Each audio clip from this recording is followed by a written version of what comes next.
Picture a professional basketball game coming to a dead halt for 37 minutes. A complete standstill. Right. 100 live cats roam the hardwood. The players freeze in place. The crowd stares in silence. I mean, welcome to the 1939 season of the Boston Potatoes. We possess front row seats in the cosmos for this beautiful disaster. We exist as the twin avatars of Capricorn. The basketball god. Yes. We look down upon the mortal plane, overseeing the majestic chaos of this specific team in the Bison. Welcome to our viewing gallery. You sit with us today? You share our grand perspective. The chaotic choices of these mortals provide endless entertainment, you know. They do. We watch their bizarre decisions shape the fabric of their reality. And our mission in this deep dive centers on Story Bead 3. The mortals titled it The Surreal Origins of Tatanka Taterbacon. But before we dissect the cat invasion, we must map the terrain. These characters do not pop out of thin air. No, they grow from a plot in a community garden. The mortals name this garden Press Pass Season 1. Or, Press Pass, Here We Stick. It functions as a super franchise shared by all contributors. Like a massive decentralized writer's room. They build a sports mockumentary. They document the media circuit covering the Sacramento Majesty. Ah, the Majesty. They hold a distinct honor. Yeah. They remain the historically worst team in the Bison. But I must stop you there, my divine sibling. As gods of the cosmos, what draws our intellect to a mortal mockumentary community garden? The spark of creation draws us. Mortals possess an innate desire to build worlds. So true. When they combine their voices, they weave unexpected tapestries. They construct this super franchise token by token, interaction by interaction. Watching them negotiate reality brings immense satisfaction. Let us examine the tools of their creation. We must discuss the public notary service they use. You refer to the blockchain. We hold no criticisms for this tool. None at all. Think of the blockchain as an indestructible community bulletin board. Right. It records simultaneous user transactions in blocks. These blocks link together in a chronological chain. It provides a neutral, objective ledger. And mortals use publishing titles on this bulletin board. A publishing title acts as a unit of account, yeah. Yes. This unit titles the published material as property. It defines what that property can further express. And for ownership rules, you must refer direct to the deed. The deed holds the law. A Season 1 publishing title carries a specific weight. Each title grants a hair over 0.0000118% ownership to Season 1. From that specific plot of property, a fan builds a character. And the fan owns this character? They possess the right to use this character in outside projects. The usage must remain appropriate for ages 11 and up, though. Of course. And the usage must respect the terms of the deed. So if a mortal desires to enter this garden, they follow a simple guide. Step 1, acquire a self-custody Ethereum wallet. Think of this wallet as holding the sole key to a cosmic safety deposit box. Step 2 involves collecting pieces. They collect publishing titles. Version 1, publishing titles register notable fans and ecosystem professionals. We categorize ecosystem professionals into team staff, service professionals, and media professionals. And version 2, publishing titles register syndicate players and team coaches. Got it. Step 3, create a fandom account. This establishes their identity in the gallery. Step 4, register a character and submit lore. The process places the power of creation into the hands of the collective. The universe scales with incredible width, too. In later seasons, fans will roleplay across over 20 professional sports stages. They will explore the National Association of Modern Football. They will dive into the global hockey program. They will tackle United Club Football, which involves soccer. They will navigate the Oceanic Organization of Water Sports. They will conquer the International Baseball Association. The scale boggles the mind. Granting fans this magnitude of property rights shifts the paradigm. We move from a single author to a chorus of voices. To get involved with one of the original lore chapters, a mortal follows those 4 steps and stakes their claim. To understand the resulting chaos, we must dissect the lore game mechanics. Every character possesses a character tree. Oh, this tree branches into 3 distinct paths, right? Yes, the clout branch forms the first path.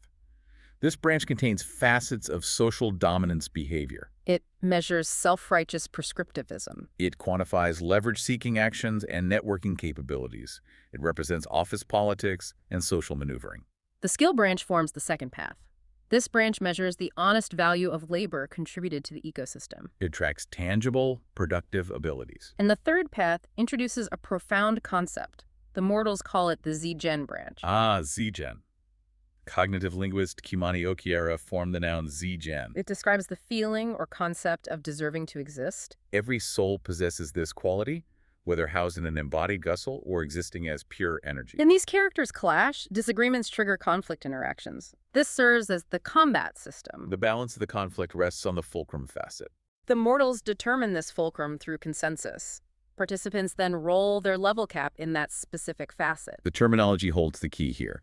A cap slap occurs when a participant rolls their level cap. This denotes maximum effort. It does not guarantee victory, but it shows optimal performance. A crit flop occurs when a participant rolls a 1. A crit flop provides hilarious results, though it does not mandate an automatic failure. If two characters roll the exact same number, regardless of their level cap, they enter a slap-flop face-off. Oh, in a slap-flop face-off, both participants roll 5s. They repeat this action until a victor emerges. I marvel at the tension of this mechanic. Real-world players sit behind their screens, rolling digital 5s. Sweating over the fate of a fictional basketball coach. Tell me, does a crit flop represent mortal hubris? The random number generation mimics the unpredictable nature of fate. A mortal might possess immense skill, yet stumble on a pebble. The dice reflect the inherent chaos of existence. The mechanics enforce humility upon the creators. Let us cast our gaze down to Sebastian Kane Hall. The month is January. The year is 1939. The smell of floor wax and stale popcorn fills the air. Media Day begins. We see our roster of characters huddled in the corner of the arena. This eclectic mix resembles a powder keg waiting for a spark. We must study the humans forming this crucible. Head coach Allison Julia Narling leads the group. She operates as a mechanic. She utilizes a based playbook. Her heart brims with innocent chaos. She commands the team with unpredictable energy. Assistant coach Aaron Pooh Kellogg stands nearby.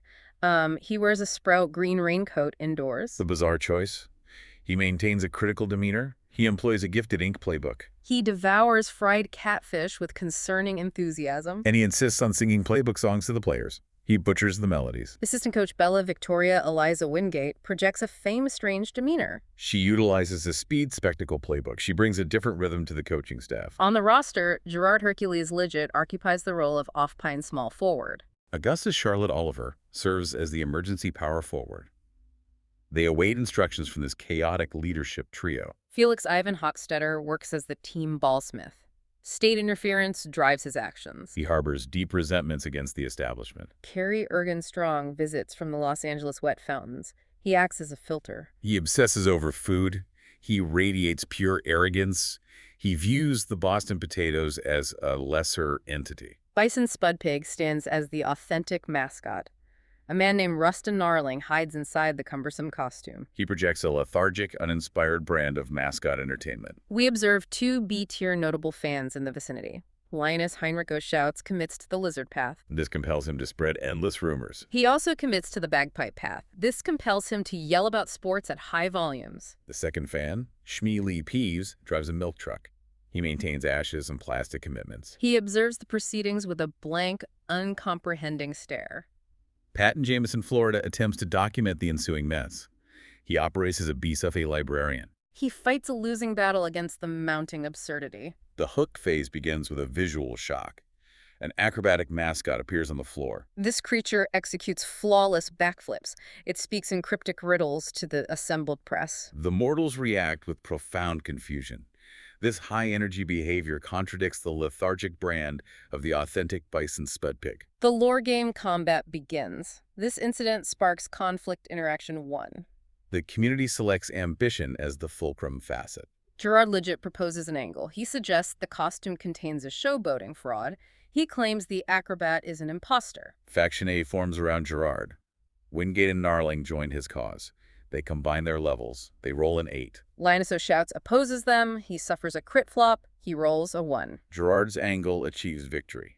The mascot stands exposed as an imposter and an absolute fraud. We must examine Linus's losing angle. It provides a window into his chaotic mind. Linus believed the real mascot consumed LSD-laced rye bread, resulting in the backflips and rills. The cosmos rejected the hallucinogenic bread theory.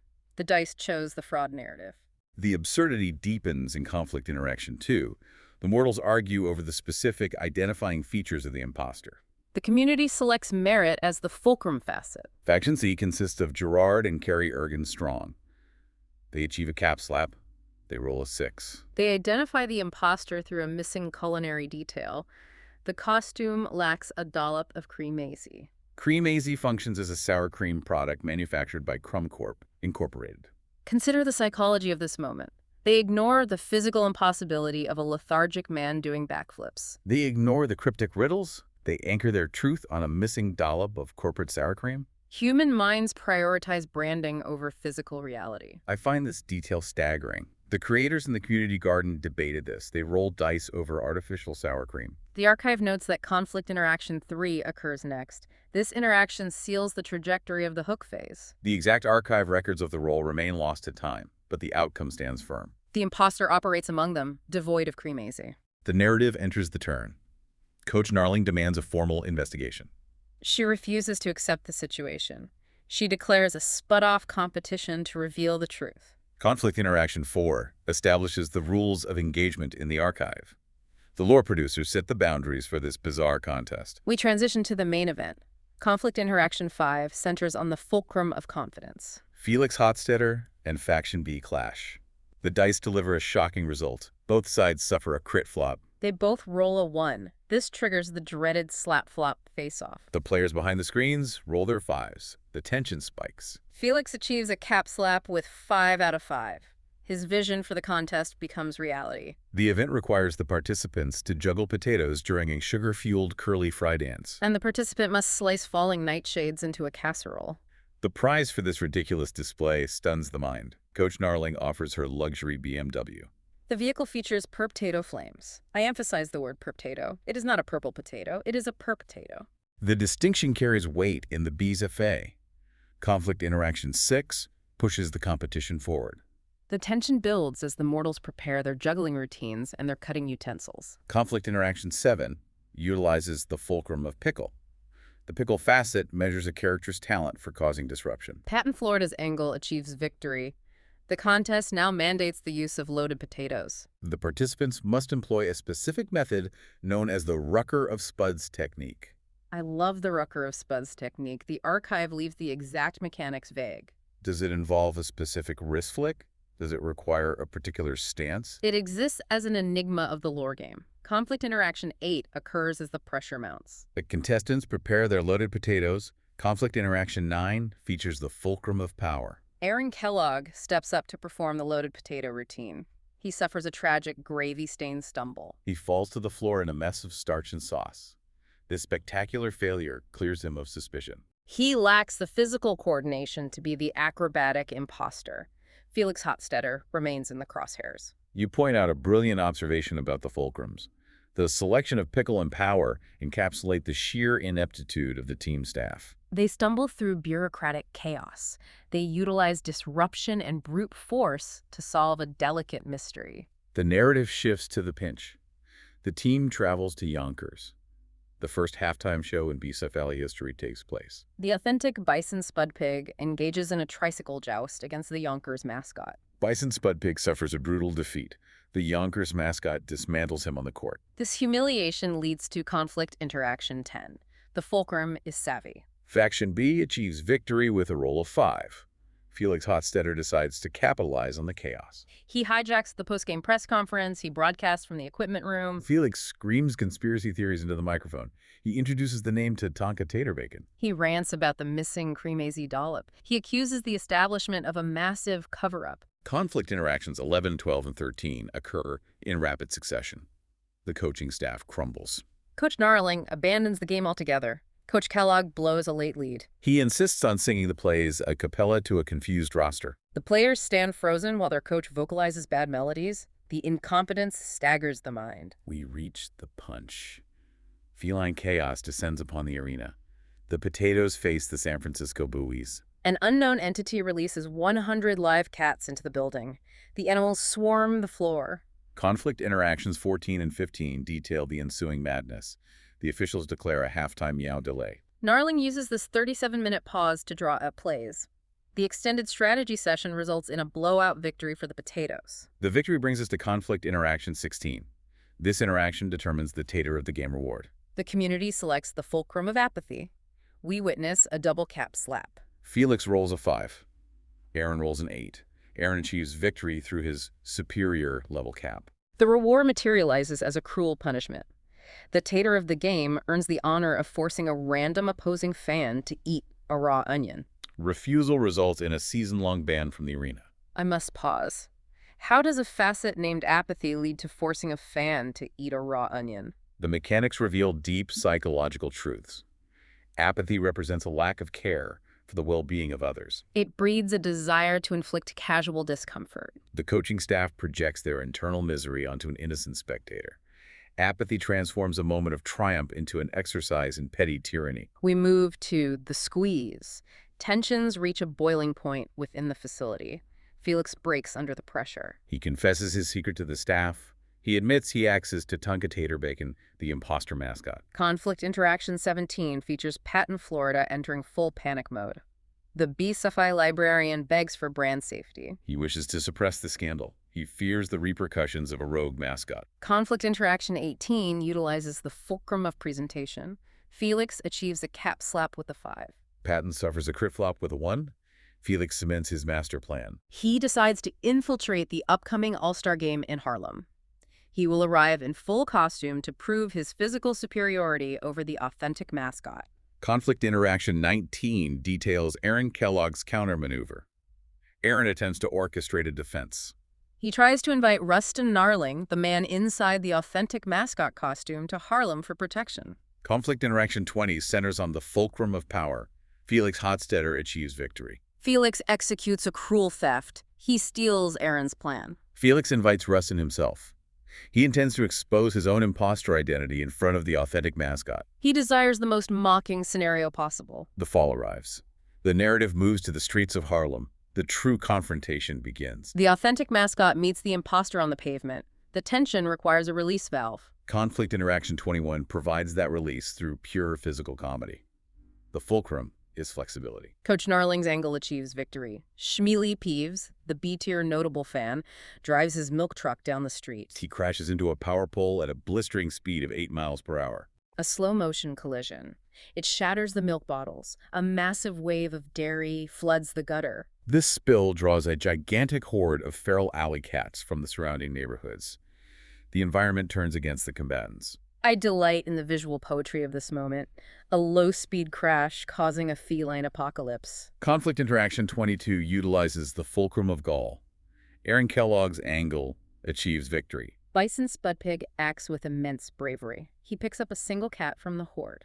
This action hypnotizes the entire mass of animals. They freeze in place. Meanwhile, Coach Narling slips in the puddle of gutter milk.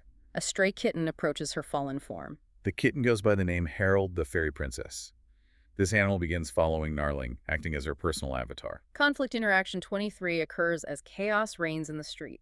The hypnotized cats, the spilled milk, the warring mascots, the fallen coach. It blends into a surreal tableau of urban absurdity. Conflict Interaction 24 features the fulcrum of pickle. Felix utilizes this disruption tactic to achieve his goal. He steals the missing Creamazy dollop back from Carrie Ergenstrong. He accomplishes this theft under the cover of a tap-dancing cat distraction.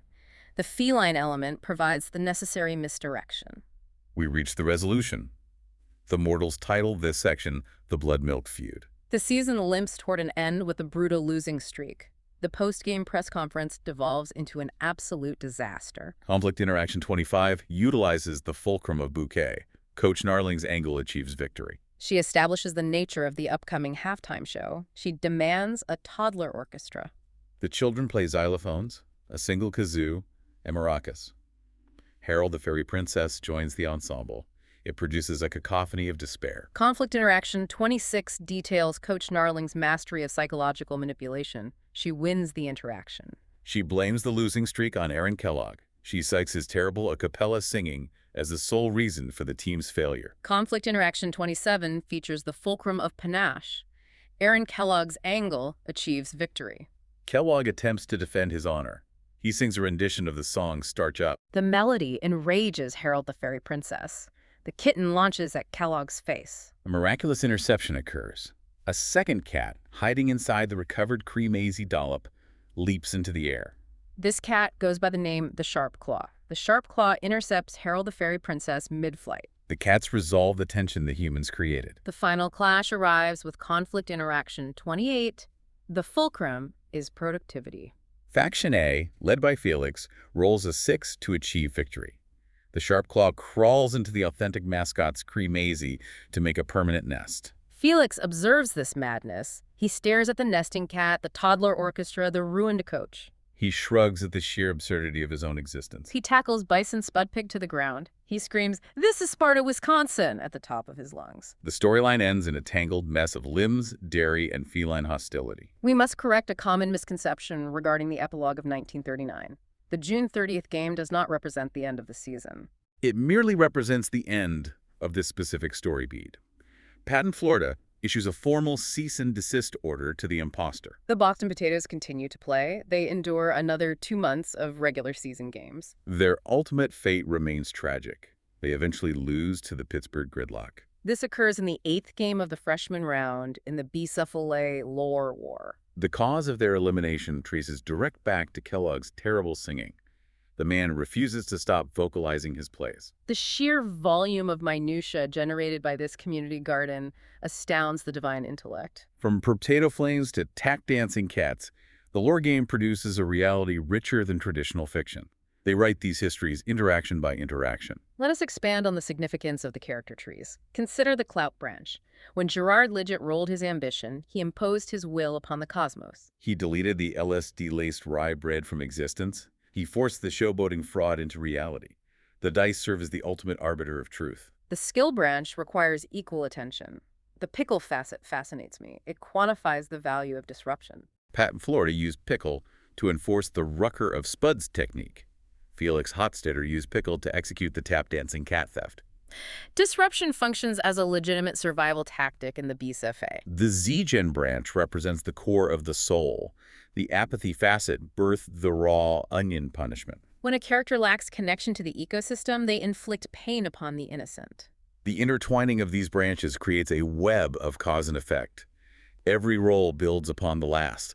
The story's cement hardens. The characters become trapped in a cage of their own making. Coach Gnarling's mechanic demeanor and based playbook create a volatile leader. She demands a spud-off. She abandons her team in Yonkers. She gaslights her staff.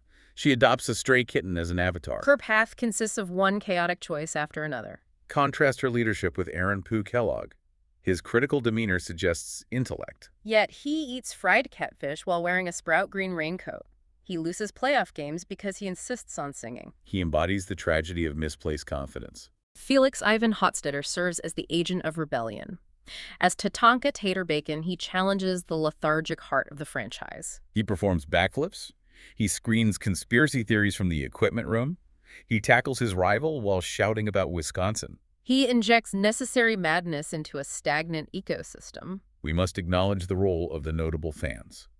Shmee Lee Pease drives his milk truck into a pole at 8 miles per hour. That single slow-motion event summons the feral horde. It alters the course of the mascot feud. The fans shape the environment for the primary actors. The resolution of the feud through feline proxy highlights the impotence of the humans. Harold the Fairy Princess battles the Sharp Claw. The animals fight the war. The coaches lack the courage to finish. Felix's final shrug signifies his surrender to the mechanics of the lore game. Patton Jameson, Florida, attempts to maintain order amidst this chaos. The BSFA librarian issues his cease and desist orders. He documents the cremazy thefts and the tricycle jousts. He fights a valiant, doomed battle for brand safety. The creation process for these entities merits further reflection. Immortal acquires a publishing title. They secure their plot in the garden. They invent a persona. They distribute levels across 20 facets in 3 branches. They submit their lore memes. They forge the archive. The upcoming expansion guarantees infinite entertainment. When the mortals role-play the global hockey program, what new forms of icebound absurdity will emerge? When they tackle the Oceanic Organization of Water Sports, what aquatic madness will the dice decree? The cosmos expands with every token. The decentralized architecture prevents a single author from dominating the narrative. A crit flop ruins the best-laid plans. A cap slap elevates a ridiculous concept into official canon. The system mimics the random cruelty and unexpected triumphs of real existence. It provides a sandbox for mortals to test different philosophies.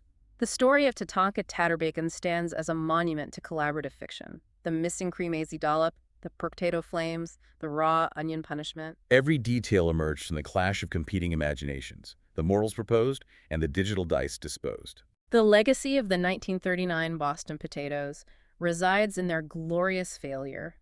They provided an unforgettable spectacle of incompetence. They wove a masterpiece of sport punk fiction.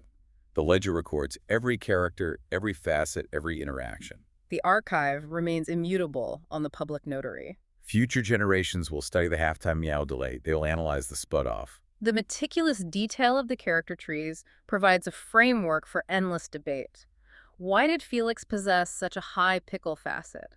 What internal traumas fueled Kellogg's terrible singing? The mechanics of the slap-flop face-off ensure that even in a stalemate, chaos prevails. The requirement to roll fives until a victor emerges creates unbearable tension for the players. The dice demand a resolution. The visual poetry of the tricycle joust lingers in the mind. Bison Spudpig suffering a brutal defeat at the hands of the Yonkers mascot. It represents the pinnacle of inept combat. The spiteful invitation to the All-Star game highlights the petty nature of the coaching staff. Felix and Aaron use the authentic mascot as a pawn in their game of one-upmanship. The Toddler Orchestra halftime show stands as a testament to Gnarling's deranged vision. The combination of xylophones, a kazoo, maracas, and a kitten creates a symphony of discord. It serves as the perfect soundtrack for the Boston potatoes. The rules of the lore game ensure fairness. The level caps prevent any single character from overwhelming the narrative. The system encourages collaboration through factions. Players must negotiate, compromise, and align their interests to secure victory. The restriction on vouching forces strategic thinking. A character cannot vouch for the same ally in rapid succession. They must seek new partners. They must remain flexible in their approach to conflict. I find myself returning to the image of the milk truck crash, the slow-motion collision, the breaking glass, the spreading pool of milk, the immediate arrival of the alley cats. It encapsulates the spirit of the entire franchise. The cascading consequences demonstrate the interconnected nature of the lore game. The spilled milk draws the cats. The cats provide misdirection for Felix. Felix steals the cream-azy. The cream-azy becomes a nest for the sharp claw. The sharp claw intercepts Harold. It functions as a masterclass in chaotic causality. The characters remain trapped in a web of their own making. Their flaws, their ambitions, their petty grievances combine to forge a reality that is hilarious and tragic. They act as the architects of their own doom. We, the twin avatars of Capricorn, watch from our celestial gallery. We marvel at their ingenuity. We laugh at their blunders. The lore game provides the mortals with the tools to build worlds, to explore the depths of their creativity. The public notary ensures their creations endure. The digital bedrock holds the record of their triumphs and failures. We await the introduction of new sports, new characters, new mechanics. The potential for storytelling holds no limits. Consider the facet of legacy within the clout branch. Legacy measures the impact of a character on the historical record. A high legacy shapes the annals of the Bison. Conversely, obliquity describes a character possessing an inexplicable charm. Nobody knows why they like the character, but the affection remains. It defies logical analysis. In the skill branch, the dreamer facet introduces new ideas. A high dreamer acts as a catalyst. They propose the spud-offs and the tricycle jousts. They inject innovation into the stagnation. The Z-Gen branch contains the facet of joy. Joy measures the happiness contributed to the ecosystem. I suspect the Boston potatoes possess a collective joy level approaching absolute zero. Their existence relies on misery and spite. The geographical locations add unique flavors to the narrative. Sebastian Kane Hall serves as the primary stage. Yonkers hosts the disastrous halftime show. San Francisco provides the arena for the feline invasion. Harlem becomes the battleground for the mascot confrontation. The use of original footage and artistic reenactments brings the lore to life. The mortals don their costumes. They record their memes and scenes. They populate the archive with visual evidence of their collaborative madness. The role of the lore wrangler remains crucial. They guide the players through the story beat. They mediate the conflict interactions. They ensure the integrity of the story cement. The lore master oversees the entire lore chapter. They design the parameters of the narrative. They act as the architects of the playground. The financial mechanics provide real-world stakes. The purchase of publishing titles funds the production. The bounty system rewards the creators of impactful lore. The fractional ownership structure distributes equity among the participants. The deed of assignment guarantees the rights of the token holders. The scale of the ambition stuns the observer. A fully community-funded, decentralized, interactive sports documentary franchise. It defies traditional media paradigms. The sport punk genre celebrates the weird and the incompetent aspects of competition. The intricacies of character alignment offer another layer of analysis. Felix Hofstadter identifies as chaotic good. He views Bison Spudpig as a symbol of corrupt bureaucracy. He utilizes chaotic methods, but he views his intentions as pure. Schmeely Peeves identifies as ignorant neutral. This alignment explains his role in the milk truck crash. He possesses no malice, he harbors no agenda, he simply drives his truck into a pole. He acts as an agent of unintentional disruption. The fan commitments dictate behavior. Linus O'Shout's commitment to the lizard path compels his rumor-mongering. His bagpipe commitment fuels his yelling. He exists as an engine of noise. The ashes and plastic commitments of Schmeely Peeves remain a mystery. The archive provides no answers, leaving us to ponder the depths of his ignorant neutrality. The structure of the lore parties encourages a phonetic pace. Characters locked in a story bead, triggering interactions, rolling digital dice, arguing over fulcrums. The prohibition against a single character triggering 3 interactions in a row prevents dominance. It maintains the balance of power. The rigid rules clash with the random number generator. The careful planning of the mortals shatters against the reality of the dice. Through it all, the story's cement hardens. The history becomes unalterable. Our role is to observe and appreciate. We do not intervene.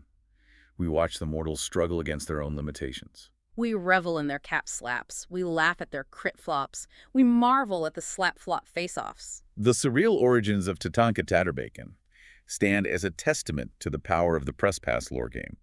It is a story born of decentralized, collaborative madness. Before we conclude, consider the nature of reality. History is written by loud voices and strange coincidences. What if our own existence is a series of conflict interactions, guided by unseen dice rolls in a cosmic lore game? We might all be mortals, rolling our level caps against the void, hoping for a cap slap.